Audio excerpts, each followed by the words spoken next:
BJP কর্মীকে মারধরের অভিযোগের তীর তৃণমূল নেতৃত্বের দিকে। দুপক্ষেরই হাতাহাতি, পরে দুপক্ষেরই লিখিত অভিযোগ দায়ের সালানপুর থানায়। ঘটনার তদন্তে নেমে পুলিশ বিজেপি কর্মী উমেশ নুনিয়াকে গ্রেপ্তার করে। পরে তাকে আদালতে তোলা হলে জেল হেফাজতে নির্দেশ হয় উমেশের।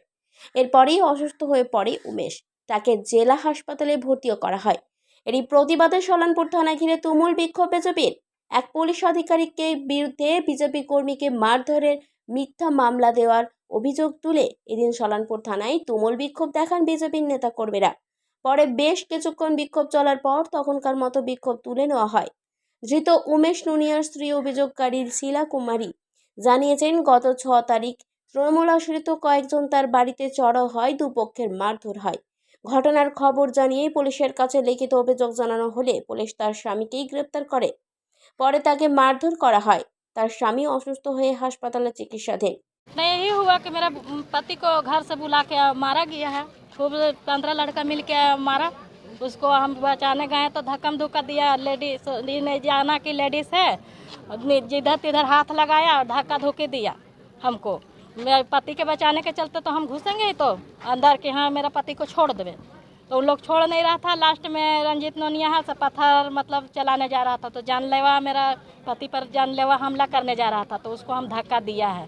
अब बोले कि अब छोड़ दीजिए, जो भी हुआ अब मतलब जो भी हुआ अब इतने पर अब रोकिए, आप लोग भी घर जाइए, हम अपना हस्बैंड को लेके जा रहे हैं। तो किसी को छूने तक नहीं दे रहा था कि नहीं जाएगा, कोई नहीं छुएगा। कौन था?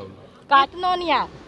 और पुलिस जब बुलाया, पुलिस भी मारा है, कैंपोला पुलिस मारा आज है। आप लोग क्या किए? हैं? आज आप लोग क्या किए? पुलिस से अभी तो नहीं, आप लोग लिखित अभियोग किए हैं कहीं? हाँ किए हैं। कितना आदमी का नाम पर? 5 ठोके। कोई जो अभियोग किया है जिन उन लोग का ही अरेस्ट हुआ? नहीं हुआ है। तो उसको जैसे मारा गया है, उन लड़का लोग भी मारा और पुलिस भी मारा, तो उसका स्वास्थ्य बहुत खराब है, तो हॉस्पिटल में भर्ती है। এ প্রসঙ্গে সালানপুর ব্লক তৃণমূল কংগ্রেসের সহ সভাপতি ভোলা সিং বলেন, এই অভিযোগ ভিত্তিহীন।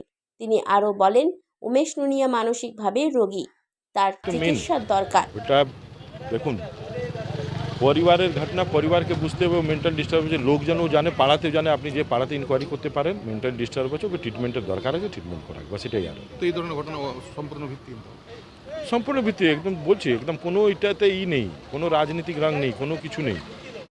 দেশ বিদেশের খবর, রাজ্যের খবর আর আপনার আশেপাশের খবর সবকিছুর উপরেই হবে আমাদের নজর। আপনার আশেপাশের খবরে আপনি হবেন না অজানা।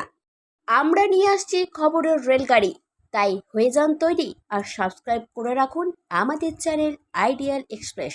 সব খবরের সাথেই নিজেকে রাখুন আপডেট আর নোটিফিকেশনের বেল আইকন প্রেস করতে ভুলবেন না।